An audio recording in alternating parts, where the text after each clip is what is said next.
Can you see my camera though? Is it okay? I actually no. I'm moving the camera. It seems.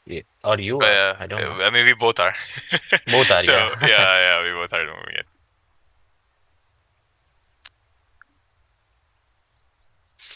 All right, so let me introduce you to all the players and their team names and everything.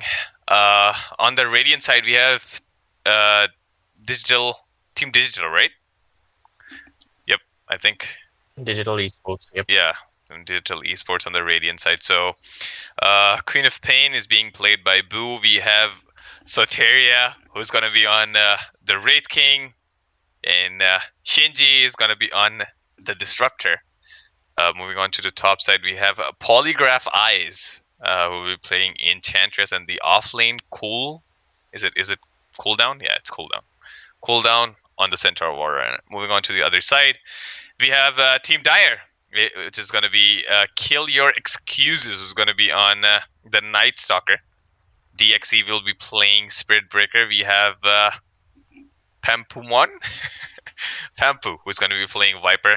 Ati is going to be, I believe it's going to be a safe lane Shadow Fiend, and a position 5 Humble Captainist, or Captionist, Humble Captionist, Lion. I've been playing a lot of Lion lately. I feel like the hero is just supposed to throw spells, and if your positioning is not good, you just pretty much die in the team fight. But still, like, Instantly. Yep. yeah. But I mean, just throwing the spells and like just throwing your finger of death and just hexing somebody out, or it's like if you're just able to like put down all the spells on cooldown efficiently, I believe like this is going to be a big one. Like, you will be able to, you still will be able to do so much in the game. I mean, Lion has like very low cooldown spells, and this is like one of the most favorite supports, I believe, that everybody wants to try out on the first place. So it's a good hero in general, and it's definitely a Queen of Pain meta. So there's a ward coming in on the mid lane. I think I really feel like this could be an intelligent ward, because people tend to put down like, okay, sentry wards are really cheap these days. There's a philosopher's stones. There's like so many ways like where you can find out and pick up some sentry wards. It's pretty easy for the supports to pick up sentry wards. So people tend to like buy 2 sentries and put them on the river on like each side. And I feel like this part, or like maybe on the mid lane, like this mid side, this point, like this could just be a point where maybe the sentries don't reach and you still have the vision of the other side. So like you still have to struggle in picking up like one more sentry, and like that's some extra gold maybe for the mid laner, could be for the safe lane, could be for the support position 4. So I definitely feel like this is a smart board. I'm Instead of just here to check, is the sound problem sorted out yet? Because people are spamming like there's no sound on the there's no sound on what? there's no sound on the stream. Okay. I think I watched the previous one and I heard every single word. In Well, the like first someone one, also commented on the Yeah. yeah, like in the first one we couldn't hear it, but from the next one I checked it myself, so it's audible. I saw it myself again. all Well, good then. Carry on. right now there's no Yeah, sound so here I on the was big fish. this word, but people like to put sentries over here. You said in the mid lane, but Yeah. the sentries radius have been increased, so Oh, okay. these wards are being spotted. So what most people do, they put the ward inside the tower range, over Yeah. here or over here. Oh, So okay. this way they get this much of vision that they need, but it's most unlikely to get dewarded. Right. That's right. So, but this is not in the range of the tower, right? It's right out of the range. Yeah, out of the range. Yeah. I think. What do you think on the mid lane? Who wins the lane? Queen of Pain or Viper? I think Viper can push out Queen of Pain, but I believe Queen of Pain is a faster farmer comparison to Viper, because Then the Viper. yeah, because Viper can like snowball you in the lane, but like if I talk about the whole game, I really feel like Queen of Pain is gonna be the one winning on the farming side. Also, Queen of Pain is actually an insane hero. Like you can you have like so much movement on this hero. Like you can just walk onto the side lanes. You can blink away, and right after picking up the Agnim Shard that we were talking about, which gives you a silence plus the damage, it is pretty big. Yes, but meanwhile, Quap getting pressured in the mid lane as expected. Yeah. Queen of Pain is gonna struggle a little bit there. A good thing that Quap didn't took a dagger because, as in my personal opinion, you know, I was playing Quap in the mid lane, and there was a Viper against me, so by mistake I took a dagger and I put him on him, and he took his third skill. So as much as I was getting healed, the damage was much more from that corrosive skin of his. Yeah. And also, I feel like for doing like a good mana management, I don't really feel like picking up Shadow Strike unless there's like a melee hero against you. Melee hero, exactly. So, like, because if you pick up Shadow Strike, it really messes up with your mana management, and then you're not able to, do the Scream of Pain like every single wave, maybe one time, just securing the range creep at least, if it's a hard lane for you. So this is like one of the few things I believe. Not picking up Shadow Strike is always a good. It could be a good sign of a good player, at least against a range one. All right, top lane, some action going on. There's a stun coming in. They would want to slow Ati down. Ati, one more hit away, and yes, cooldown will be the one securing the kill on Ati. Such a good move by Polygraph there, picking up the Dark Troll Summoner and putting up the net on him. A double range creep on the mid wave. We were talking about Ench being a 5, but it seems the Ench is it's his 4. A 4 over here. Yeah. Yep. Oh, Drex trying to run away. I think one more clap, and yes, the clap is gonna pull him down for the next 14 seconds. And the Quap is trying to steal the bounty rune from the dire side, it seems. Yeah, but they will be able to see him. And she will be able to get it. I think Viper will also be able to pick it up. There's still a bounty on the other side. Yeah, that's why Quap just TP'd over here, so Viper doesn't get the chance of stealing the bounty as well. He's not going in. Okay, he's farming. Oh, wow. Ench is definitely giving a hard time to both of them. Yep, as I said, Ench is a really strong hero, and he can easily zone out 2 of the heroes if we played well. Yeah. Oh my god, don't give this last. Oh, that was unfortunate. That last hit. Yeah. If he could have just denied that creep, it would have been big. Yeah. Humble is inside. Ati is also taking a good amount of damage with the pets. Yep. Actually, Sendo could have just dived on this SF. They could just kill this guy. Yeah, because the Wildwinger can just tank everything that they need. I think they're just patiently waiting for the vitality booster that cooldown needs to get, and after that, like, it's gonna be really hard. Anyway, Ati is getting super pressured. I think they're gonna both of them are gonna die, and Polygraph just right-clicking them down. Humble's also gonna go down. It's gonna be a double kill secured by cooldown there. This is a big one.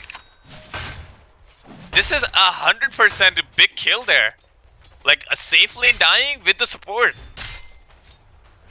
Wow, it is a catapult wave, you must remember. Oh, yep, it's a 5-minute mark, and I mean, right after cooldown hits, yep, he got the Vanguard. It's a 5-minute Vanguard. Oh my god, this lane is destroyed over here from the dire side. Humble's gonna have a hard time there. I don't think the right clicks are gonna work anymore. I mean, look at this. He's still level 5 and like pretty much tanking all the damage. 3-level retaliate. The Centaur doesn't even care of this. The right clicks, the stun, nothing's gonna matter. He also has a bracer, so I mean, definitely getting that extra strength in the lane, and the damage definitely is helpful. Onto the bottom lane we go. There's some action going on. They're looking out to trade some clicks, and Dax won't be able to run away. I think he might end up going down. Oh no, he gets slowed down, but will be able to escape on 79 HP there. Lucky there that the Thunderclap wasn't there. I think one more clap and he was down. It's a 2-level. Gives about 70 damage on 1 clap. And Haste Rune pickup coming from Boo. Cops again going to steal the bounty. Yep.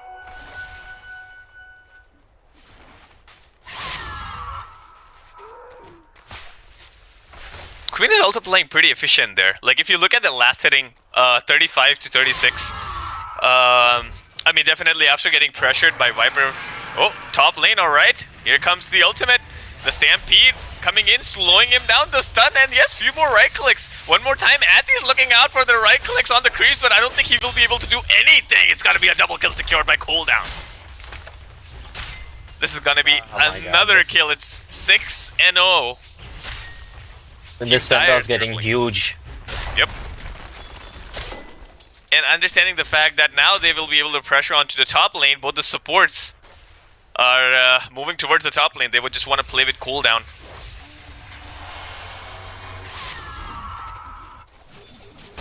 And now they're just... they should just abandon the top lane and trying to play bottom and get some kills on this Wraith King, because their safe laner isn't having a great time. Yep. They need to make the other team react, alright? Dax versus the two supports getting super slowed down. They won't be able to do anything. They're looking up for the charge of darkness. Look at the slow coming in. He would want to get up onto the stun. Humble coming from behind, landing a stun onto one. And Dax is looking out for a runaway. And yes, Boo comes in from behind. Just knowing the range, Shinji might end up going down. Will he be able to escape? Oh my god! No way! Oh, yes, the right click coming in from Pumpo is gonna help him down. Cooldown also running away, getting the Viper Strike. Looking on to this Enchanters, they would want to get him down. Polygraph still looking up to run away. Will he be able to escape? No, the right click from Lions is gonna be enough. Whereas, because he has Centaur into the trees, does not have enough amount of mana. 15 mana away from the TP. Cooldown. Still looking out there. And the fortification coming in from the team Dire. He's making a hell lot of a space for this Wraith King. And for Queen of Pain, obviously. Like, Queen of Pain is having a pretty good time there. If you see the net worth chart, the Centaur is at like 5.4 KH net worth, and the second is Wraith King, the safe laner, who is at 3.8k. So, Centaur having a great time over here. Yep.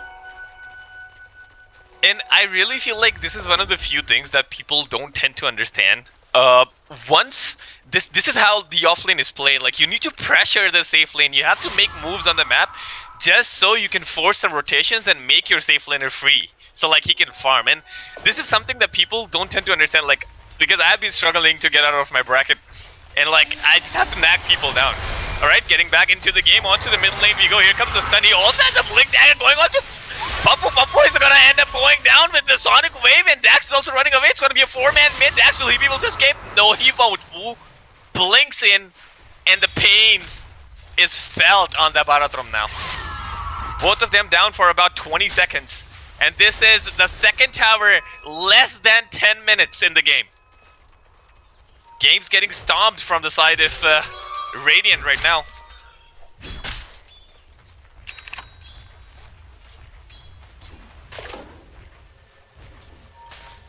And Athi has decided to come to the bottom lane. Definitely struggling on 3.7k gold. 1k above. I think the Dire should like get a smoke and get at least 4 people to get this guy on the top lane. Cooldown is getting huge, and a kill on that guy. Oh, nice. Okay, yeah, that was use burst. I actually would have liked. Oh no, bottom lane Athi. He shows up in the lane and he dies again. 26 seconds, one more time. This is his fourth death. Shadow Fiend. Yep. He just isn't getting a game. Yep. So, you know, I really believe at this point of the game is getting so situational in terms of what skill build you should have picked on Shadow Fiend, and I really feel like if he would have gone like a little bit magic, maybe a point in Shadow Rays, then have been helpful. And onto the bottom lane we go. Bharatram looking out for an initiation onto Cooldown. Cooldown doesn't give a crap. He would just want to go in. Whereas Shinji and a few other people, they were able to get a kill onto that mid lane.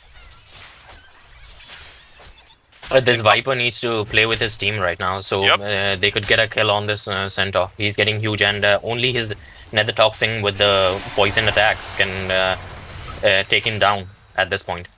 Like, look at his farm, dude. It's like 11 minutes. A Blink Dagger, Boots, Vanguard, alright. Here comes an initiation onto one Polygraph, getting Hex. Shinji coming from the other side, catching up 2 in the kinetic field. Boo jumps in, alright. Lands only onto 1, tried to land the ulti onto 2, and here comes the ultimate from the side of Night Stalker. Will he be able to get him down? No, Boo was able to blink away, and now Dax is going to be super low. They're looking at the right click. Dax is going to be big. The right click's going to be big. Cooldown goes down to the Night Stalker, but Night Stalker won't be able to right-click Polygraph down. This is going to be a big kill. They were able to secure this kill onto cooldown. Ati also joined into Night Stalker got his Eco Saver, so in the next night time, from 15 minutes, the Dire needs to play with this Night Stalker with the Eco Saver.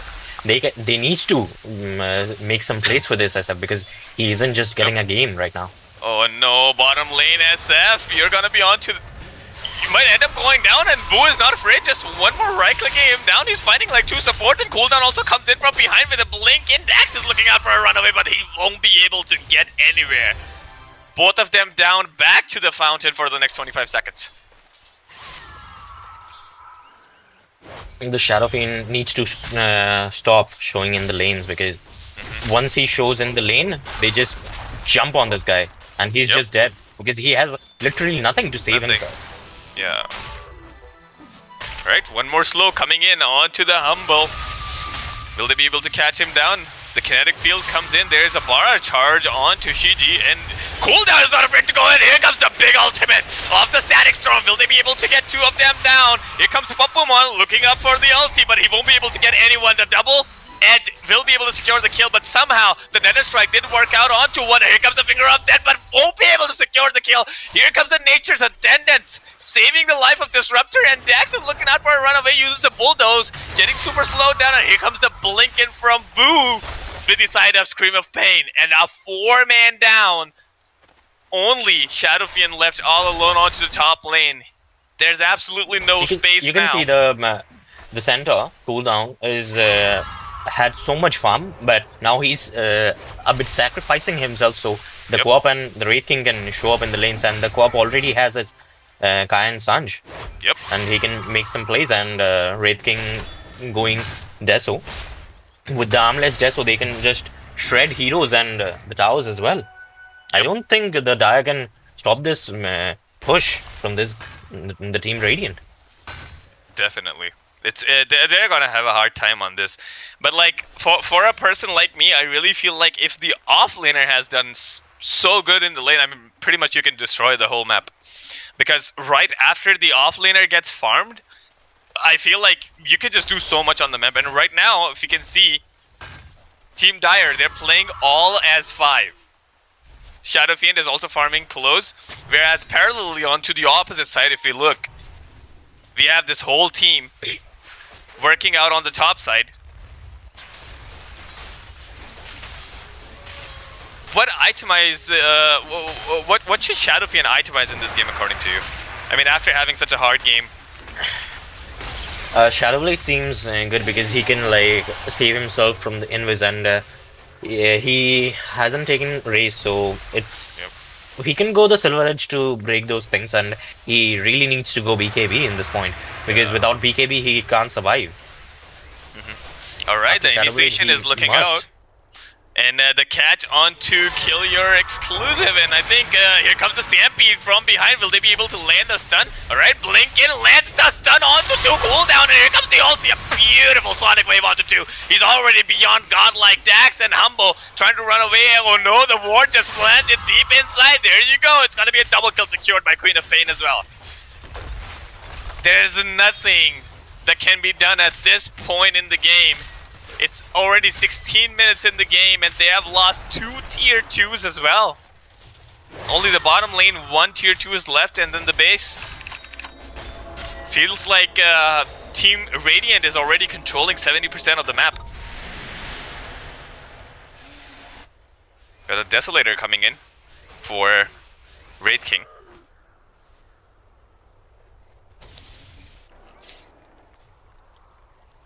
Alright, they would want to go for the rush. Hood of Defiance as well on Centaur, understanding that he has to fight a Viper. the barrier does give about 400, 325. Okay, when it goes to pipe, it gives a 400 magic damage absorption. Just when you have a Hood of Defiance, it gets 325 for 12 seconds. It's pretty decent.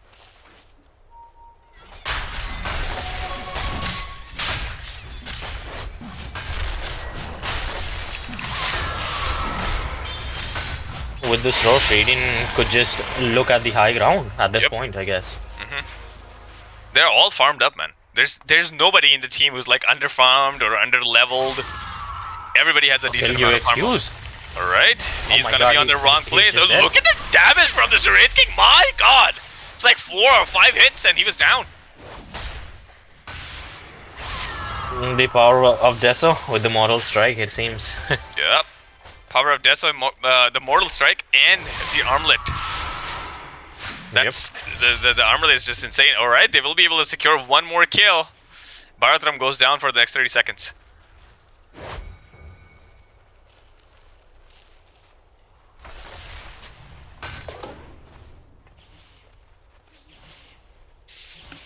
So DigicontEsports is doing actually pretty well in the game right now.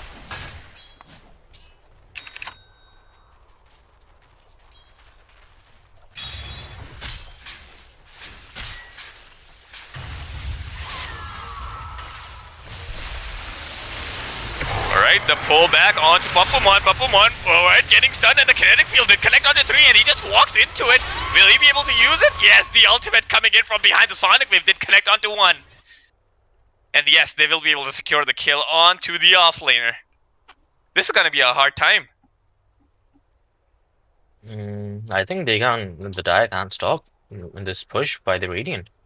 Yep. They could just walk in with the next creeper and just take the tower and the megas. And also because Shadow Fiend does not really have the raise, he cannot cut the waves either. I mean, you have the Shadow Fiend doesn't have anything. Yeah. he has had such a rough time in the top lane. Yep. At this kind of situations, the normal build is without raise, but I think you should take some raises in these kind of lanes, so you can like burst down the Enchantress, because she like doesn't have any HP in the early game. With the Lion in his lane, one Earth Spike and 2 raises, and the Ench just dies. Bursts, yeah, I agree to that. And I feel like that's the only way you can counter an Enchantress, right? The magic burst damage is the only deal that can be done onto Enchanters. Like the right click, it never works out. Alright, the jump in, cooldown, alright. Oh wow, the beautiful Scream of Pain did connect onto 2. Here comes the silence onto 3, and yes, the Finger of Death will get the kill onto 1. But there are 2 men down already on the side of Dire. Shiji now did catch Papumon, but nobody wants to dive in. They're looking at the objectives. Got 1 kill, but what does it cost them? 2 heroes and the Midrax even. Yep. Definitely having a hard time. But Shadow Fiend is looking out for some farm. But I believe the efficiency is just super slowed down. I mean, I feel like Shadow Fiend is a strong laner because of the magic damage that you have, and then using these raises just to clear off camps. And I did not see like anybody stacking for Ati as well. So I mean, definitely he's gonna have a hard time. I mean, you know, Shadow Fiend clears stacks like so quickly. And one more thing I would like to mention: when you're playing Shadow Fiend in this kind of way. Oh my god, one more shot. No, it does not have the raise. It won't be able to catch him out. The Stampede comes in from the other side. Alright, and run away. Oh my god, this has been a turnaround. He's gonna get silenced.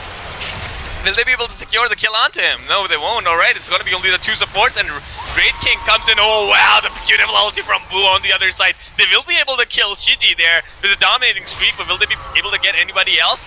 Alright, the Wraith King dies and blinks away. They won't be able to catch him. He has his blink on cooldown. Papumon looking out for an initiation, whereas Dex is just running away. Will they be able to catch him? The slow. Alright, he gets him. Will they be able to catch him? The Impetus? No, he will be able to run away. This is a funny chase going on the mid lane. Dex will be able to escape there, but onto the top lane we look up. Pokemon is gonna end up going down the Scream of Pain. Looked out for a TP, but it did not work out in time. 40 more seconds, and he's down 29-7. Look at the kill score. It's insane. A Pipe of Insight picked up by Enchantress, okay? A pipe for the inch and the centaur even. Yeah. It's like two so the Radiant are saying there's no way you guys are killing us with your magic damage. Yep. Oh, a two-man stun into the invisibility. That's a good prediction, alright. The stun back from behind and the jump in. But there is going to be the kinetic field. Will they be able to secure two at least? Yes, they will. Athy is looking up for a runaway. Dax coming in with an initiation. Will they be able to get him? Remember, there is still 15 more seconds on the Aegis of Immortality, and Dax is going to get stunned, and the magic damage is just going to be enough. The callback from behind. Dax is going to go down. Enchantress does not give a crap, right-clicking under the creep wave and under the tower damage. And then with the Aegis of Immortality gone. They're having a very rough game. Oh, the callback at they do not have, okay, they do have the Sentry Ward planned out by Shinji. Boo. The line a little slow down, alright, they would just want to go back. The Stampede, the stun is just going to be there. Will they be able to finish it? No way! Athy is looking up for the ulti, and the kinetic field is going to cancel it right in time. A triple kill secured by Soltria. And I think this is gonna be a game. What? It's a game. They should just call it over here. My God. Yep. There goes the GGs. A 22-minute game, not a very long game. A very hard game for Radiant.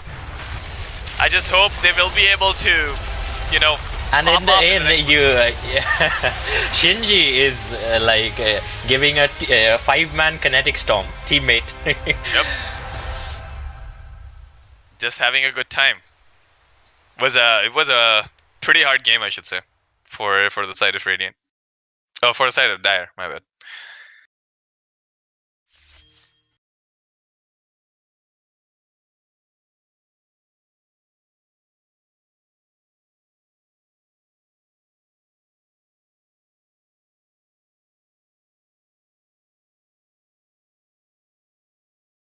If you guys watching it on YouTube, and like I also have a channel if you guys wanna check it out.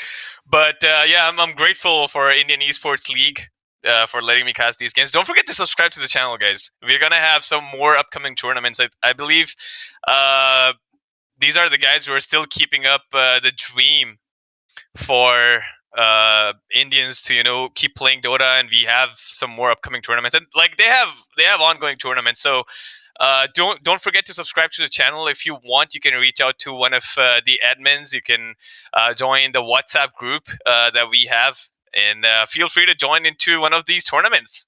We all have different type of tournaments going on all across the year, so definitely enjoyable content. And for share the stream. Share the stream with your friends. Share the stream with whoever plays Dota. And don't forget to like the stream as well. So I hope you guys really enjoyed it. We're gonna have a 5-minute break, and we're gonna be back real soon.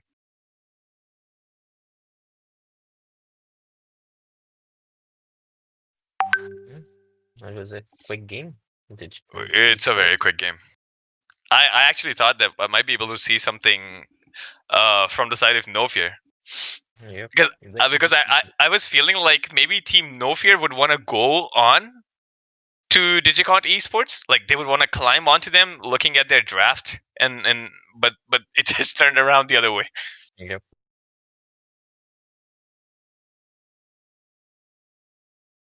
Is the lobby name same? Okay.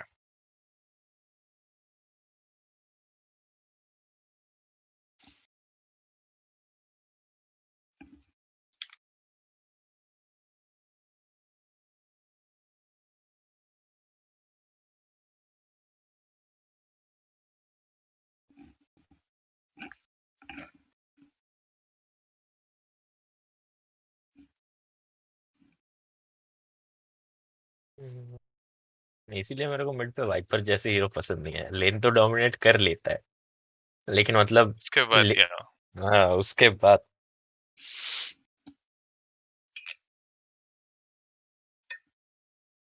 Even mid game होता है wiper का, हाँ but mid, लेकिन वो mid game उसको पाने के लिए उसको मिड को इतना बुरे से स्टॉम्प करना पड़ता है ना, मतलब 2-3 बार उसको मारना पड़ता है, तब जाके उसका फार्म आता है। और मूवमेंट स्पीड भी इतना कम है, मतलब चल भी नहीं सकता। वही चल ना। चल क्या नहीं पता, उड़ तक नहीं पता, पंख दिया हुआ है लेकिन 275 मूवमेंट स्पीड। बट वो Queen of Pain is very strong in this patches. Queen of Pain, OD and बाराथरम 12 हाँ। बिफोर अभी वीवर भी है अभी। वीवर पोजीशन 4, वो तो पता नहीं क्या ही सेवियर है, सच। रीइंकार्नेशन देता है पूरा।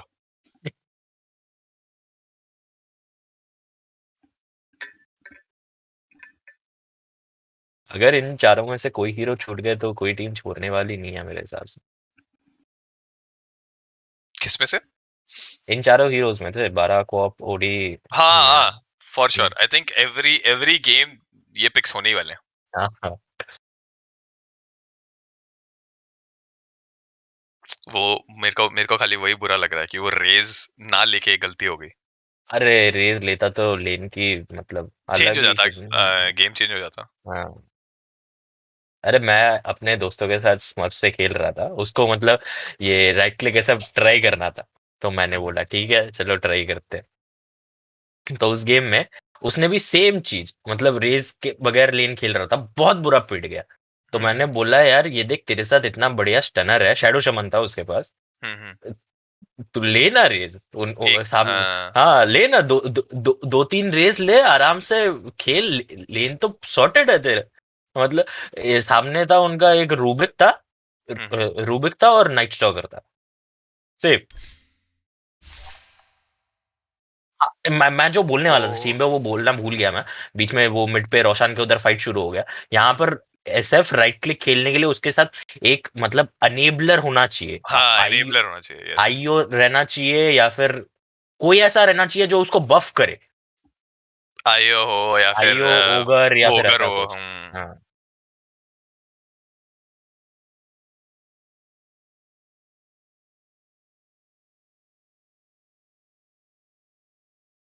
एग्जैक्टली उसने बहुत होता है, अरे एक ही लेवल काफी होता है प्रेजेंस ऑफ द, उसका एक ही लेवल बहुत बढ़िया होता है, बहुत और बड़ा होता स्केल है। स्केल बहुत बुरा करता है, वो एक एक आर्मर करके बढ़ता है। एनफ था, सॉर्टेड था लेकिन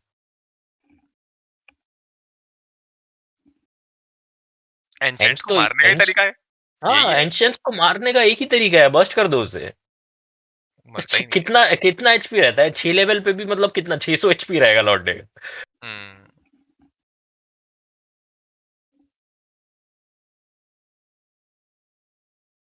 सेंटर 9 मिनट में 9 मिनट में सेंटर के पास बूट्स वैनगार्ड डैगर है, 9 मिनट में, ओ माय गॉड। बहुत बहुत ज्यादा फार्म था उसका।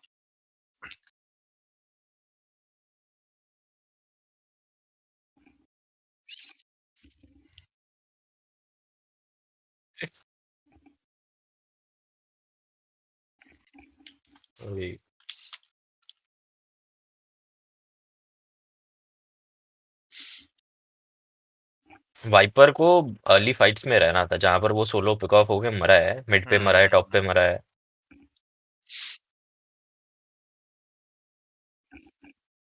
हाँ मतलब इतना डाइव कर रहा है, एक टीपी मार दे, एक टीपी में नेदर टॉक्सिन डालेगा, 2-4 फटके मारेगा, पॉइजन अटैक का खत्म। मरा था ना एक बार, हाँ उसी में तो मरा सेंटोर था, मरा ना, सेंटोर मरा उसी में था। मरा।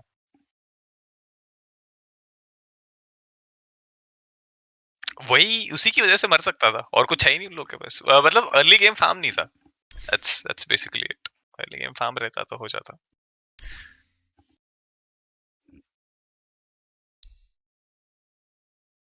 हम लोग की आवाज आ रही है? हम लोग म्यूटेड है अभी? नहीं नहीं, स्ट्रीम पे।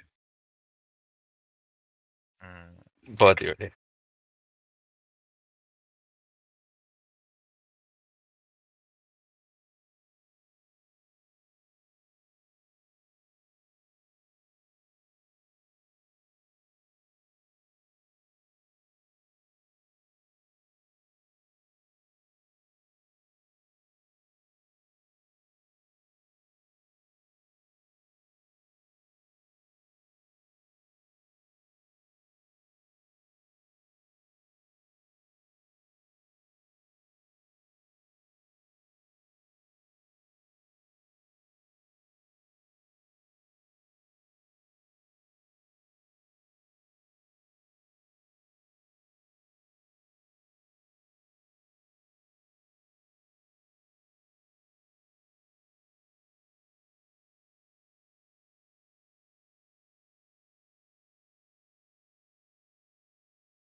Okay.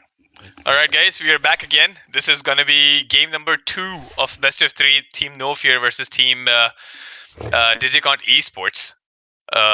So Team No Fear has won the toss, and they would want to go with the second pick. And the Radiant side has been chosen by Team DigicontEsports. All right, we're into the second game, and good luck to both the teams, and may the best one wins. Sanjeevan, what do you think? Or Master Instinct. Let's get the gaming name, guys. So Master Instinct. What do you think about the last game? What is your what do you think Team No Fear has to do now in this game to win? I think they needs to pick some strong laners so they can at least win the lane, and by winning the lane they'll get some advantage, and they need to push with that advantage. I think in the previous game what happened, they lost the top lane, they lost the bottom lane. The mid lane was comfortably average, I'll say, because Viper wasn't able to kill the co-op a single time. Right. And by that, we see that Nofia is banning the co-op in this game. So they don't want to face the co-op again. Right.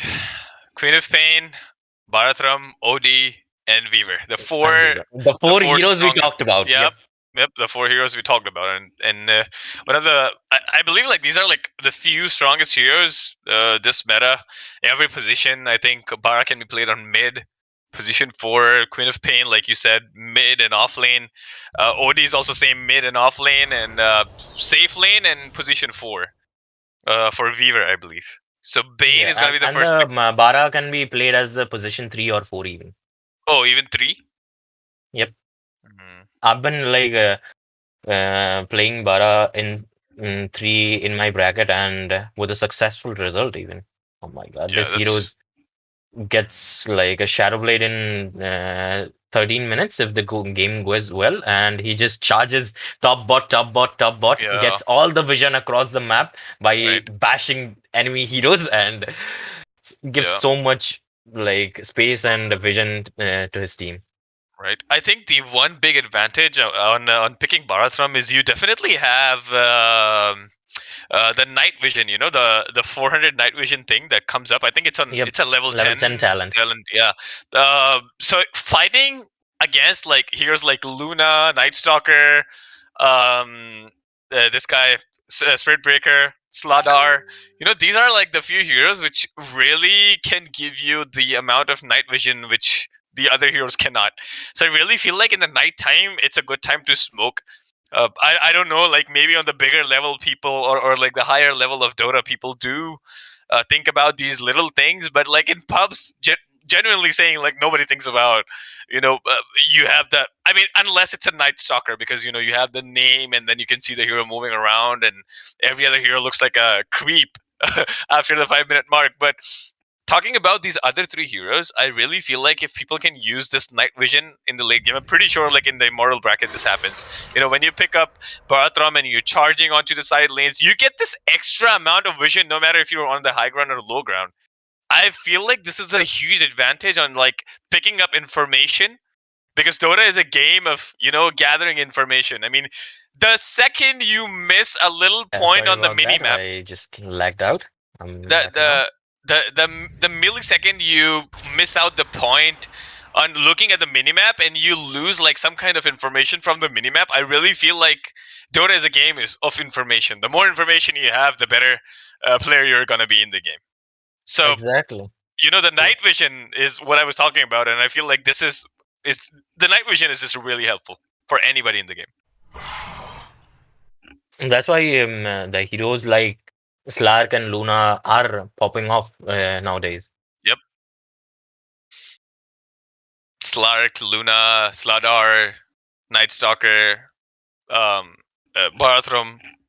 Yeah, these are good heroes. And the Undying's tomb, even when you put the tomb in the high ground, even in night, you get like a ton of vision across the map. The insane part about Undying's tomb is it spawns the zombie in 1600 range. You know how much? It's so much. 1600 range spawn of an Undying, and when like the thing that you said, when the tome is on the high ground or like a cliff, oh my god, dude. There's nobody escaping these freaking zombies, and it's so annoying. Like, they slow you down. You try to kill them, they don't give you any gold, and they keep spawning unless you get out of the 1600 range. It's just bad. It's just so bad. Yep, and even if you stop and try to kill this tombstone, the Undying can just soul the tombstone, Yeah. and it goes up to full health Full again, health. and Oh my god. you're stuck with like 5 or 6 zombies, and if you try to run from there, you just get slowed and Slow die down. on, Yeah.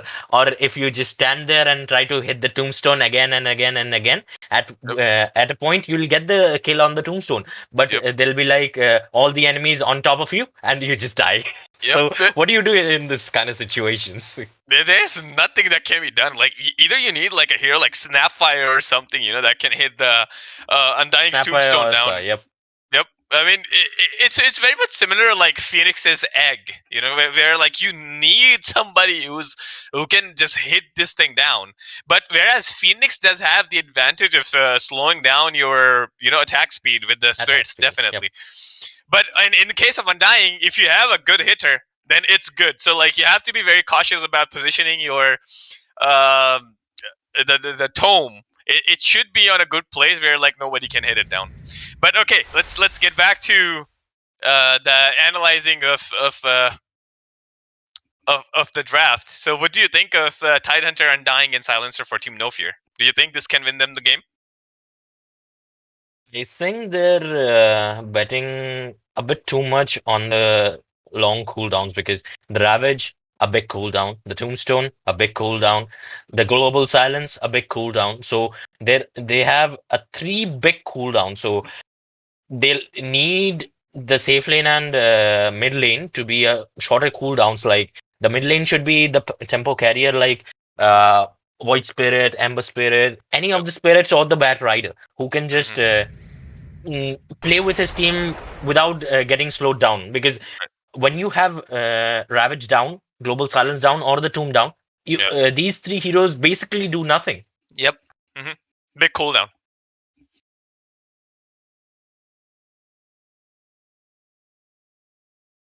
But as you can see, DigicontEsports got banned. The Fiend's Grip is a big cooldown. I agree on that, but he has so much else to do. The Nightmare, the Enfeeble, there's so much. And with the Nightmare, with the arrow combo, is also pretty good. And the Razor just dominates any lane. And I don't think No Fear is thinking properly here. Maybe they have a strategy. I won't disagree on that, but they need any of the spirits or the Bat Rider to play with, because without it, their draft just falls apart. Yep. I feel like Tidehunter Door Ranger is a good combo, but then again, oh my god, Night Stalker. Team Digicont again looking out to run down the enemy. And like how Master Instinct said, Team No Fear is going to have a hard time. Oh my god. A Pugna. This seems like a very confident pick to me from Team No Fear, because like right after seeing a Night Stalker, I don't know. I really don't know about Pugna, man. Because Night Stalker's work is going to be only one thing to do in the team fight. Because right after Tidehunter's ulti is used, right after Silencer's ulti is used, they both are pretty much useless unless Silencer's playing on like a core position, which I'm very unsure of, like what position Silencer's going to be on right now. So Pugna is gonna get whacked out by Night Stalker. I feel like Night Stalker can just fly through, and the helicopter thing that comes up. So definitely Pugna is gonna have a hard time for sure. But as I said, they needed a low cooldown hero, and there it is, the Pugna. But against the Night Stalker, let's see what happens. The Night Stalker, the basic build of Night Stalker nowadays is the Eco Saver into BKB, those kind of stuff. But I would love to see a Blink Dagger on this Night Stalker, because he could just get on top of this Pugna and just right click him down. Right. And there's a PA Dro Mars ban from Team Digicont.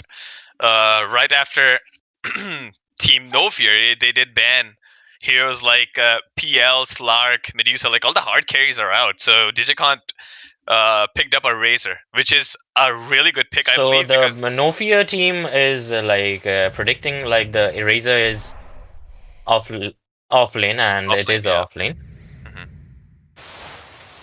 Oh, a Naga Naga Siren. Siren. Okay. Okay. Okay. Yeah, this might be able to change the game. Naga Siren. That's the one Yep, hero yep, I believe for in. sure. Also, You can see as the dire side are like mostly the late game centric yeah. pick, but the hmm Radiant be like stomp the lanes, push the lanes, take towers, control the rush, and just end the game. End the game, yeah. The early to mid game kind of a thing. That's what they have. Yep. I feel like Team No Fear, they have to take a little bit of a time for Ati to farm at least the diffusal lane. And that's when you can be active. But this is what scares me out, because they have an invoker that can definitely control the illusions, and then a Razor. The big thing about Razor is if you get the static link on the right one, then Naga Siren is going to be in trouble. But looking at the strength of illusions, Will still might be able to change the game. But here's the bigger problem. Razor has a plasma field, which can definitely control illusions because of the movement speed of Razor. And of course the positioning. And the second thing is Razor static link also work on the illusions. So no matter who you static link on, you still get the extra damage. And with that, I'd like to add a point over there. So when you link an illusion, it automatically starts attacking. So the illusion Right. takes more damage and the illusion dies. But there's a but. You can stop those attacks and leave the illusion alive and take all of the damage and then kill the illusion. Oh wait, how do you stop the attack? You can just press Press A, the stop key. S, yeah. Oh, there's the S key. I- Okay, all right. And, The sleep into a oh my stun, god. and the static link. All right, the combo has already begun, and kill your excuses is already down. First blood. A 5-man smoke gank did a pretty good job there. Let's pop up the last hitting chart first. So Invoker's mid has not picked up any of the builds. Which build do you think you're gonna see on this Invoker? Quasvex? Quasvex, because with Exort he can play, but the Exort takes a bit of farm. But Yeah. if you play the Quasvex build, most of the heroes in the dire side they needs mana to play with. Undying, low mana pool hero needs a good amount of mana to play with. Yep. Tide, low mana hero needs mana to play with. Pogna needs mana to play with. Yep. Silencer needs mana to play with. So Quasvex Pretty much seems pretty good to me. Everyone's mana dependent. All right, guys, I did not introduce you to the player. So we have Boo, who's going to be playing Invoker. All right, he has the first spell. It's going to be Exhorted. I think possibly just want to secure the range creep there. A lot of people have been doing that lately. Mirana will be played by. Oh Hagen. my! All right, the sleep into the arrow combo Okay. and the 100 damage from the Sunstrike. Will they be able to secure the kill? Papamon is looking out for a runaway. Pops up the Fury Fire. Is it just going to be enough? All right, the right click. 65 HP. That's gonna be close. The movement speed, oh my god. 330 movement speed saves the day for the Pugna. Absolutely. Alright, looking onto the top lane, cooldown is gonna be on the Night Stalker. Bane, again, Shinji will be picking up the Bane, and onto the bottom lane we go again. On the safe lane we have Sotria, who's gonna be playing the Razor. Moving on to the dire side, Ati from Team No Fear is gonna be on the Naga Siren, which was their last pick. Dax is going to be playing position 5 Undying. Mid lane, we already see Papamon is going to be on the Pugna. Bottom lane, there's some action going on. Kill your excuses again, giving a good amount of damage to Sotria with the static link. So the damage absorption coming in from the side of Razor. Killer excuses is going to be on the Tidehunter, and a Humble Captionist again. He's going to be on the position 4 Silencer. Looking at the mid lane. Alright, he's just going Exhort. He doesn't want to go for the Quasvex. believing in his team that they will be able to control the side lanes. Because I think, honestly, he's going Exort, so he has 2 points on it. He needs some kind. Pugna is a really low HP hero, so he can. He's thinking he can burst him down with the Tornado, Cold Snap, Meteor combo, and with his Exort build, he has Sunstrike to support his allies in the side lanes as well. One arrow into Sunstrike, into Night Stalker's right click, dead. Sleep into Sunstrike, into Link damage, dead. Yeah, they're just playing a team play kind of a thing. That's why he did not go for the Vex. And I feel like, once you get the 1 point in Vex, and if Papumon goes a little too close to this Invoker, he's definitely gonna have a hard time. The Meteor combo, I think, low HP hero, I mean, it's kind of hard. Once you get stuck in the Meteor Tornado combo, I think you just die. You cannot do much. Whereas Invoker will be trying to kill this Pugna before his level 6. Definitely. I think level 5 is the buff where you would want to go on. He has also queued Gloves of Haste with a Hand of Midas. Okay. Alright, he's making a mistake here. Let's see if he'll be able to hit the Sunstrike.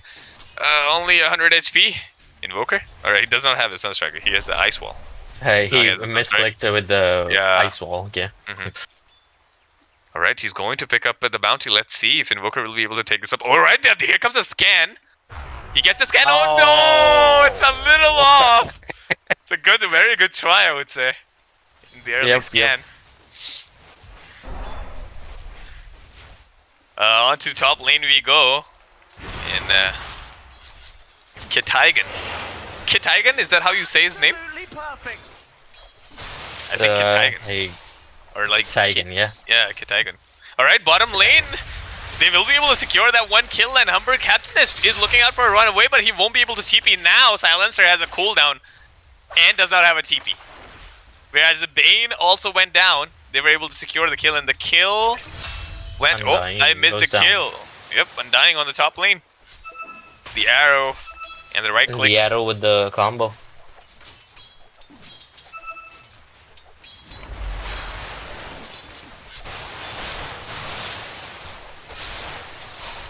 Oh, definitely Naga hurts. Yep, the Naga hurts, for sure.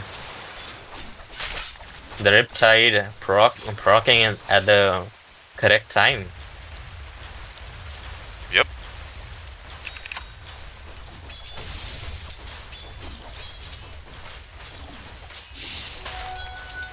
It's mid lane Invoker, 21-17. I mean, he's having a good time. Right, not enough mana on the Pugna. Pops up a Mango there. A ward placement. Oh wow. Okay, Shinji's gonna give some right click to Humble. Humble is gonna get slowed down, looking out for the Arcane Curse. I don't think it's gonna work out, and this is gonna be an easy kill.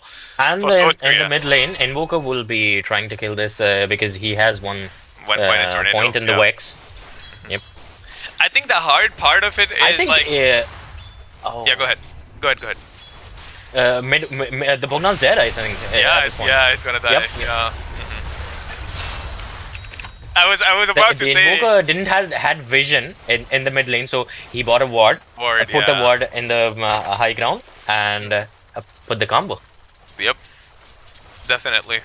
I really feel like this is something that I was about to say. The cooldown, the range of like 1 point in Vex Tornado it's a little bit. It could have been hard on the side of Pugna, because Pugna has a long range, but I think he just walked a little too close there, and got punished for it. Pugna hit level 6 now. Invoker will wait for the Cold Snap, I believe, every single time. I mean, I have like about 1600 games with Invoker, so that's something that I like to do. Just wait for Pugna to use whatever he does, and when he uses the ulti, because it's a channeling spell, the Cold Snap, it just works out fine. Looking at the bottom lane, I believe Razor is having a good time, and Tide is still struggling to stick to level 5. And look at Mirana coming in onto the bottom lane. We might be able to see one more sleep, right-click combo. That's something that they're looking at. Alright, here comes the enfeeble, the body block. Alright, from Mirana is going to be a big one. Humble is looking out to deny himself. Will he be able to get him? No, he won't. Kataigen will be the one securing the game. As on the previous game, we saw the safe lane was getting stomped, but this time this Naga is getting a pretty good time in the top lane. And this good start might give them the edge they need. That's definitely something needed. Oh my god, 3 heroes coming in the mid lane and the TP's coming in as well. Yep, there's gonna be a lot of... Oh my god, the sleep saved him! But there's gonna be the right click from Sinji, and Sinji is also gonna end up going down. He did pop up the cell, but it just did not work out. Boo! Get the alacrity on. Won't be able to do much, whereas onto the top lane. Alright, cooldown was able to kill Dax. Did Dax have no mana? No, he had enough amount of mana. He used the soul ring as well there on the top lane.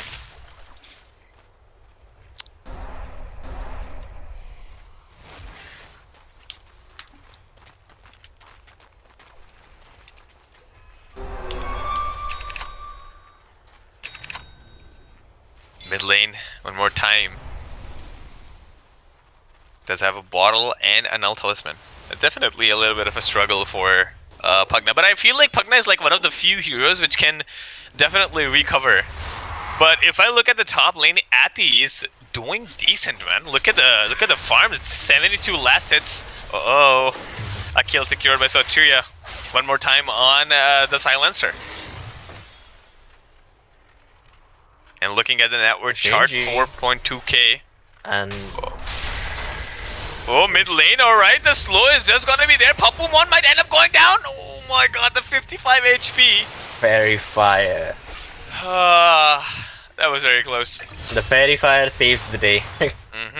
In top lane, cooldown is not afraid to dive deep inside. Was able to secure the kill one more time on Dax again. Oh, the Sunstrike. Oh, he gets him! He gets him right on spot. The vision, the ward vision did work out, and Pugna instantly pings up the team that there is a ward. Humble Captionist, one more time getting super slowed down. The arrow is not gonna connect, and will the damage be enough? Nagasiren might be able to secure the kill, and Humble Captionist will be able to get him, but they're not afraid to dive as Shinji. With a Nightmare and a couple of right clicks will be able to secure the kill onto the silencer there. I see an interesting play over here. Tied level 7 without a point in Ravage. Yep. Well, I felt like this was the point where they could have enabled into the team fights, but I believe they're just waiting on the Nagasiren to get... Wait, Nagasiren is not getting Diffusal Blade either. Something to play with him, I guess. Yeah. Oh, nobody saw that. Kataigen, don't worry. You missed the stun, but yep, there is going to be the root and the right clicks, and Ati will be able to secure the kill there. Dax coming in with the soul rip heal, pops up the tombstone as well. The right clicks from behind. Will they be able to find the real one there? Cooldown going a little too close. What? Is he looking to deny himself? Yeah, that's going to be a double good try. Yep. Good try from Cooldown, trying at least one illusion. He gets a kill. He did not get a kill there. I felt like Ati should have gone for a Diffusal Blade early on alongside Ravage, and they could have done so much on the map. Going a Mantis. Oh, the Fiend's grip from behind. They're not even afraid. Look at him. And here comes the Global Silence just to save the day for Papumon. The regeneration rune popped up by him as well. Looking up for the heal. I think this Naga is trying to get the Manta as quick as possible so he can farm quicker. And this... oh my god. His illusion getting slapped by the neutral. Yeah, the clap from the red Tomato. That's what we call it. Tomato. Yep. Yeah. Me too. All right, they would want to go into Dax between the trees, but the amount of vision from the Night Stalker is going to secure the day, and yes, they're going to find out the kill onto the top lane. I feel like Dax has just died a little too much there. 0 and 4 onto the top lane. They're looking out for a push, but this game, like comparing to the last game, Team No Fear is doing a little better. It's not going to get stomped. Yep. The Radiant has 13 kills, of course, against the 5 kills, but the Naga's super Yeah, the Naga's fine. Yep. Naga's doing pretty well. Naga's going up to his Manta as well. Like 600 gold more, and he'll get his Manta. And now to the mid lane, Ati joins in. Will they be able to find the kill? All right, here comes a tornado. The Nether Ward. Oh, it's a big damage. If he uses the Ghost Walk, already he's out of the range, but there's gotta be the chase of the Nagasiren Illusions, and Shinji did find the right one. They're looking out for a cross, and here comes the arrow did not connect onto the mid lane. And onto the top lane we go. Cool down. Also trying to pressure Actually, Dax. the Dire could have done much more if the Tide had Ravage. You know? Yep, that's something that I'm gonna agree 100%. And I was also looking up onto. I mean, look, he's going a Manta style, which I kind of understand. Like, why would you want to go Manta style? But the illusions are not gonna be that strong enough to, you know, hold. Just hold into the big team fight. All right, and here comes the Fiend's Grip into the Sunstrike, and just did for fine. What a beautiful ice wall there onto the high ground. They were able to slow down the Humble Captionist, but wasn't really able to get a kill there. Okay, I think I know.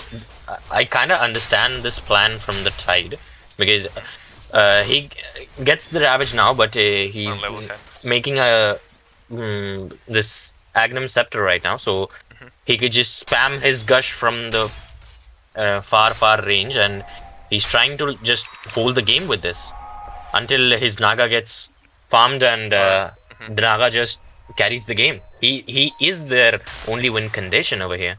Yeah. That's kind of understandable. But I mean, he hasn't really showed up in any of the team fights yet. Yep. So that's something that's, I mean, not concerning really, but I mean, definitely they could have done a lot better if, you know, they could have shown up in in the fights. That's something that I would really want to see.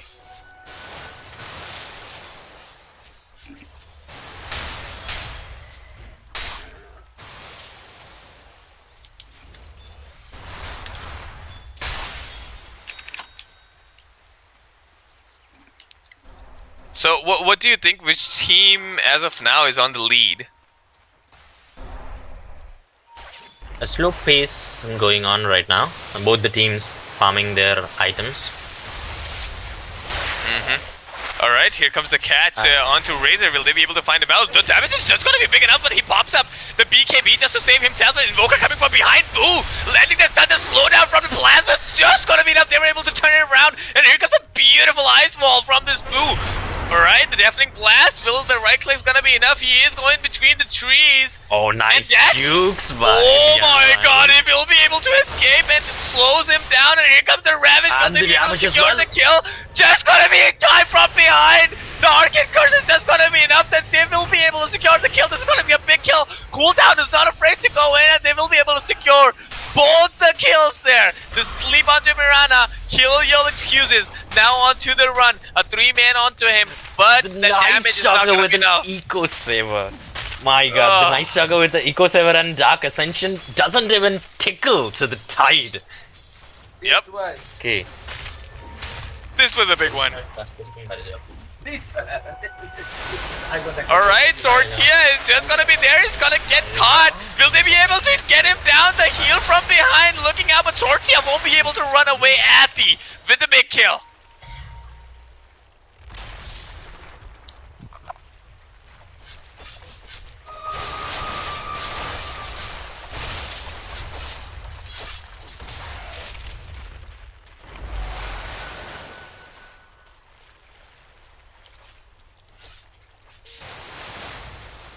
Looking at the bottom lane, Invoker does have Boots of Travel and going for Midas, Boots of Travel, and going for a BKB.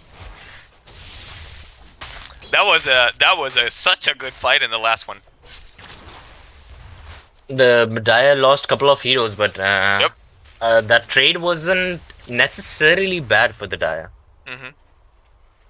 I mean, the Ravage got used. Ati was able to secure the kill onto the Razor. The So that's, the Invoker and of course the Razor. So like 2 big Razor kills, as the well. safe lane in the mid.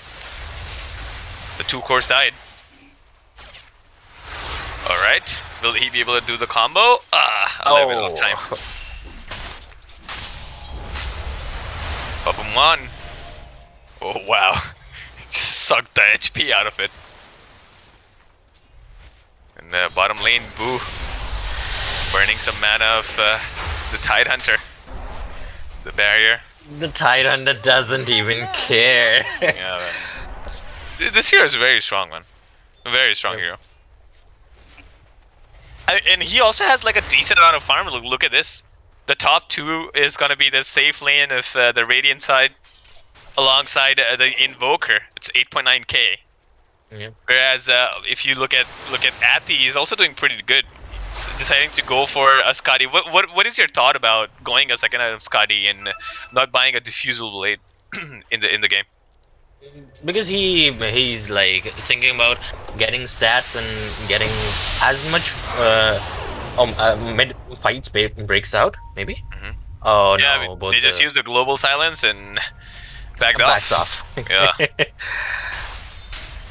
Yeah, what I was saying, the Manta gives your illusion a bit of agi and stats. The Skadi gives you illusion stats, so they can tank a lot of spells. Yep. And he gets tankier with that even, so not bad. Right. Diffusal help only gives you agi, so stats gives you like HP and other stuff. So yeah, you can sustain. a fine trade-off. Yeah. All right. Here comes the sleep and the arcane curse onto Sinji. The stun from behind. It is going to be the longest stun of his life. And here comes the ulti, the Eye of Storm, and the pull in. All right. He did catch 1. Will they be able to find the kill onto this Bugna? This is going to be a big kill, and yes, they will. It's going to be a 2 kill or a double kill on the side of Radiant. Team Digi is controlling the map one more time. Whereas the Ati is looking out for the farm, level 14. Oh, he just walked into it? I think he did. They have the vision onto him. The catch up. Oh, he gets the right one. And Ati just cancels it out using the other illusions. The brain tap, is it gonna work out? Sinji now on the run. Kill your excuses is also coming from behind. Ati is not afraid to dive in. The illusion damage is just not big enough. Sinji is gonna get caught. Will they be able to get him? Puts him onto the sleep. Boo coming in with a save, and here comes the ulti. The song of Naga Siren. Will they be able to stop him? And yes, they will. Oh my god, the stun is gonna be there from cooldown. Here comes the silence. The arrow did not connect onto anyone, but the damage is just gonna be enough. And yes, this is gonna be a big kill. Ati going a little too greedy there. And also securing the tombstone onto the high ground. It's a free 200 gold. This was a big one. This was a big kill, I should say. And he was playing absolutely perfect till now, but that small mistake in the mid lane, getting too greedy, that might just cost him a little bit of time that the Radiant need to control the jungle and get the map. And they might just lose the top tier 2 as well at this point. I mean, Invoker's Alacrity and Fort Spirit, and it's a 20-minute mark. We have a Catapult walking up. Yeah, they'll be able to take the tower, I believe.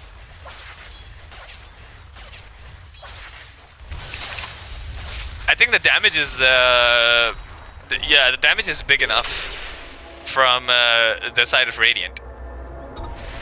Yep.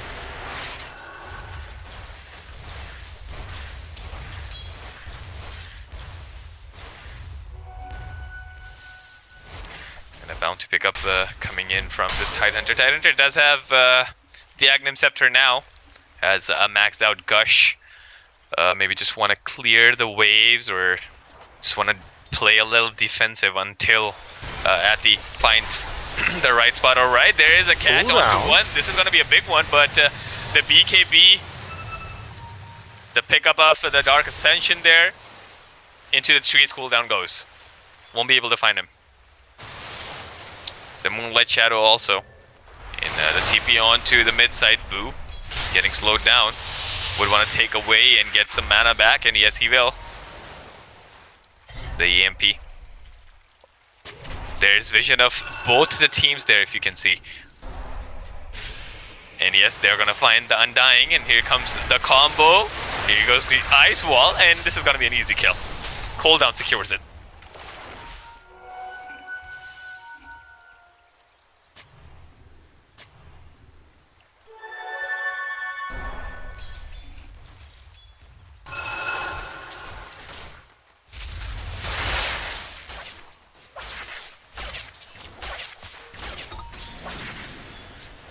Top lane, they would want to secure the northwest outpost or the Dire jungle outpost.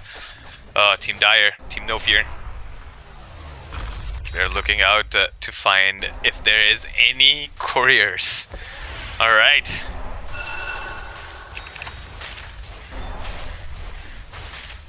Pushing up onto the bottom lane. Radiant scan did not find anyone. They're just gonna give away free towers, so all the 3 tier 2s are down for the side of Team No Fear. Whereas I believe all the 6 towers are up. Yes, all the 6 are up. Naga's looking out for a push. Does have a Scotty and a Manta in 23 minutes. That's a decent amount of farm. It's not bad. And the illusions will help him push the top lane. Did secure the first tier 1 of the top lane of the Radiant side.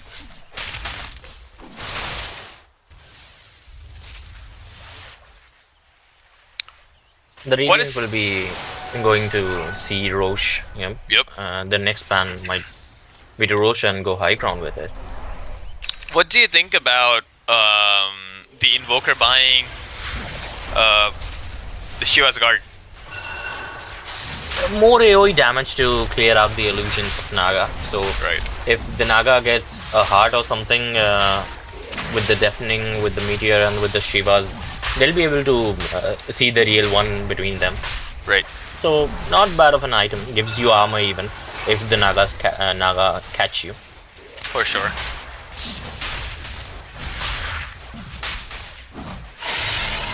Alright, they're gonna find a 24-minute mark.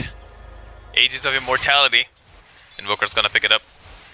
Usually, the first Ages of Immortality is given to the mid laner or the mid player. A specific reason I should say is gonna be just the levels, because considering it's a solo lane, you tend to get a higher level on a hero like Invoker. Alright, there is the sleep onto the Tidehunter. Will they be looking out for some action here? Oh, look at Papumon and the BKB pop up. They did get 2 there. The global silence did work out. The slow from behind. Shinji is gonna end up going down. Yes, and Eti is not afraid to go in. Pops up the refresher orb onto Sortia for a double BKB.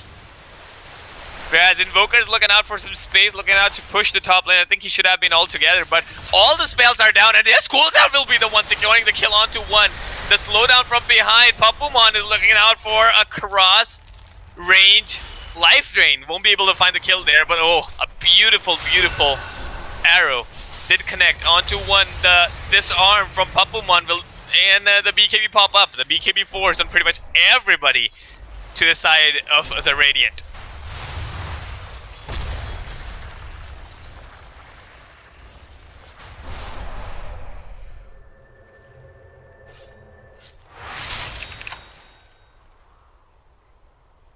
Sortia looking out for some farm, does have a cooldown. So, I actually have a question, if you can answer. Why Razors these days buy like a refresher or before buying an Aghanim Scepter? Like, I mean, this is something that I feel like buying an Axe is also going to be super helpful. I mean, you already have like a 60 second cooldown on Eye of Storm, right? And the Eye of Storm stays for 30 seconds. So, which I can easily say, like, there's a 30-second cooldown on your ultimate. Why would you buy a refresher orb so early? Because as you can see, the IO Storms gives you when it hits the enemy, it reduces their armor by 0.5. So, sorry, one armor, By one, and yeah. it hits the interval is 0.5 seconds. So Right. when you get a refresher and you double Eye of Storm, when it hits an enemy, it reduces Oh, okay. 4 armor per second. Got it. Okay. So the Got heroes it. just melt with it. Right. And it is better with the Ags. I agree on that. But with this refresher, you get like 2 BKBs, 2 Eye of Storms, Right. and so much you it's can a- do in the fights. 2 plasma fields give you so much vision. 2 links, and I did even saw one guy do that. There was one like super tanky guy, like the Tide Hunter. The Razor, what he did, he popped his Eye of Storm, clicked Plasma Field to get the vision of the Tide, presses BKB, Eye of Storm, the link on the Tide, refresher, link on the Tide. So he's getting Oh my double drained God. by the Tide, and he got like 450 plus damage from that guy, Yeah. and he just melts every single hero with 1 or 2 shots. Right. And does the Eye of Storm when bought the Aghanim Scepter, does the Eye of Storm also reduces the armor of the buildings when the Eye of Storm hits? No. No? Okay. I don't think that does, because reducing the tower's armor will be a bit too much. If it does that, I'm sure that the first item would have been Aghanims on the Right. Razor. Okay. I All right. don't So play that much of Razor, so I might Yeah. be able to check after this game if it does or yeah. not. I mean, I really want to see, like, if it does, then oh my god, dude, it's a badass hero. Yep, All right, yep, so for sure. between the conversation, we did see Ati TPing away from the bottom lane, popping up the Song of Siren. Unfortunately, nobody was able to use the BKB right on time, and nobody was able to cancel his TP. So Ati, oh, it's a real one. Who doesn't realize it? He's gonna catch him! What? You have to pop the BKB? Yes, you will. Looking up. Alright, he's gonna get the real one. He's gonna throw the meteor. Looks up for an invisibility and will be able to walk away. That was pretty close. And that was a timing for the Ages of Immortality to expire, I believe. Oh my god, this Naga's so... Oh my god, the grip. The grip did work out on one, and here comes the Gleipnir and the Yule Scepter of Divinity. Will they be able to do much here?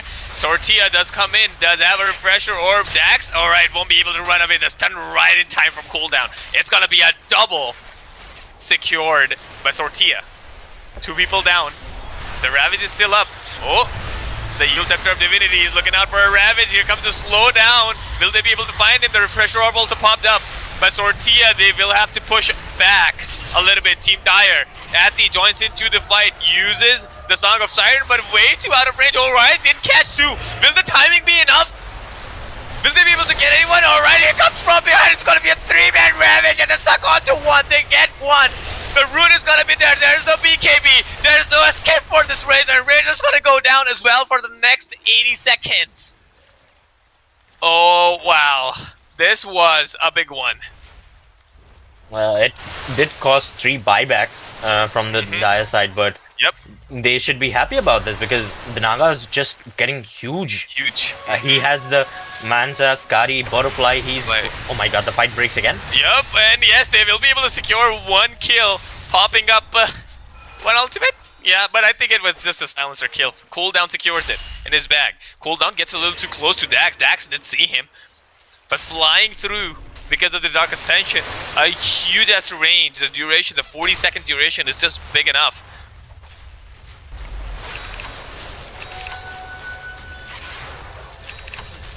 Oh, the arrow. And oh yeah, the arrow did connect onto Pugna. Pugna just gets deleted instantly. Vu does not have enough amount of damage for the spells. Not amount of mana for the spells. They did cast the right one, looking out for the right click onto the other side, Vigo. Yep, Naga Siren, alright, he gets it. He gets the Song of Siren, looking out for a TP. The team will also be able to walk off, I believe, because the slow from behind is just going to be a big one. looking out for an escape. The Glimmer escape. Oh no! Mirana's arrow didn't connect, and Daxville with a sacrificial lamp here won't be able to run away. A 3-man down, and I think a 2 dieback? 3 diebacks, I guess. Yeah, 3 diebacks. 3 diebacks, okay. All the 3 who bought back, it's gone down. But they should be happy, right? The fight happened in the mid tier 1, so by the time creep comes, they'll be spawned and no time added to their next step. Right. Alright, so they're looking out for a couple of right clicks on Titan Hunter. So this is the answer for the question that I asked you.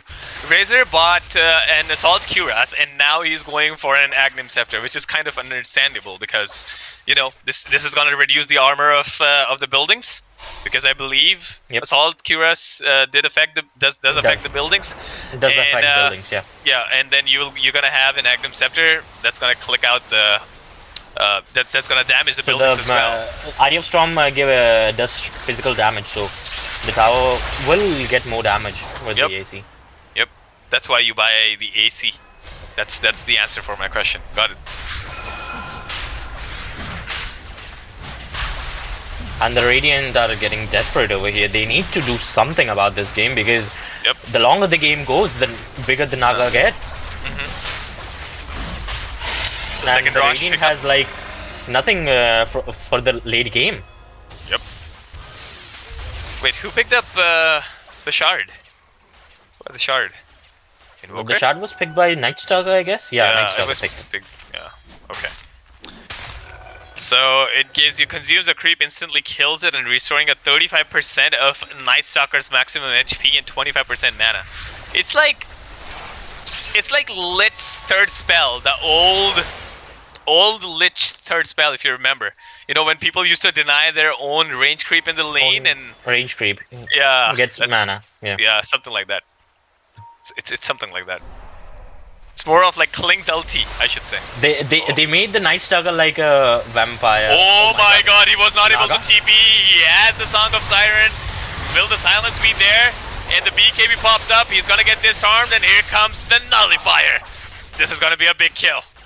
This is a really Naga big doesn't kill. have buyback. Nope, he does not have the buyback.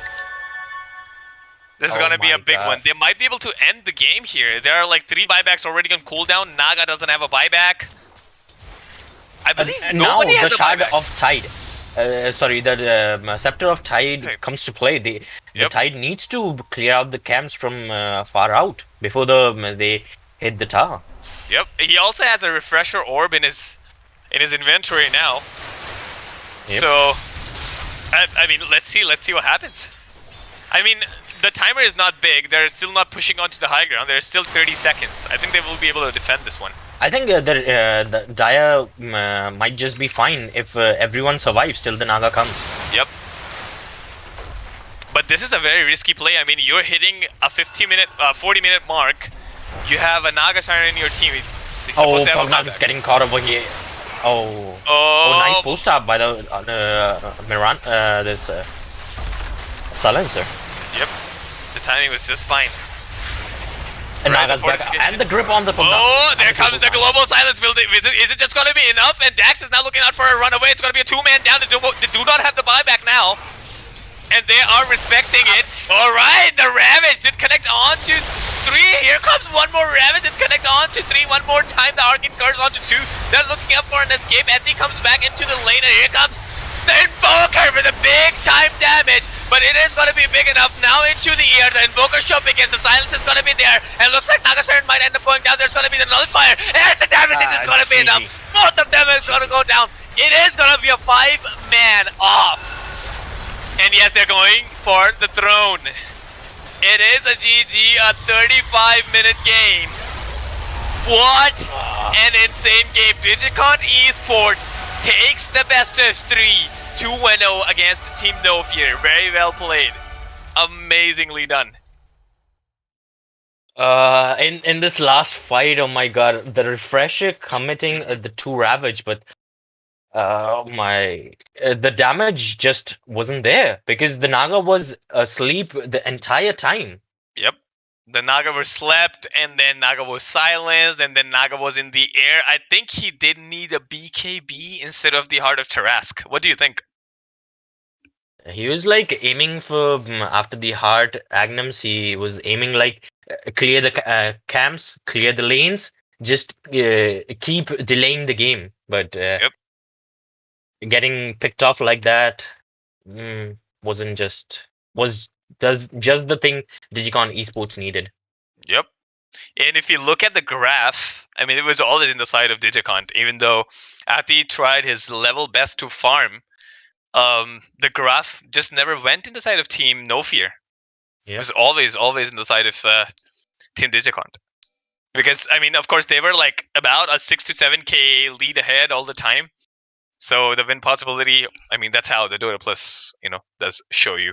Yep. So yeah, I mean, it was a good game.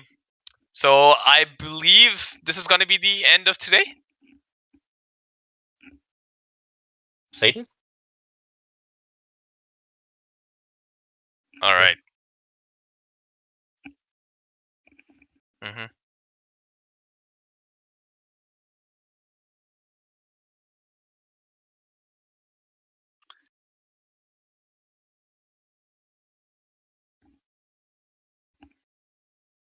All right. All right, guys. So I believe the admin has said his word, and thank you, Master Instinct, and everybody who will let me cast the games. This is ODog. I'm gonna sign off. Don't forget to subscribe to the Indian Esports League channel, guys. We're gonna be seeing more content. We're gonna be seeing more matches to come up in the future, and I hope you guys enjoyed what we did today. So don't forget to follow and share the YouTube channel and the stream and everything. And yeah, thank you so much. Thank you so much for tuning in, guys.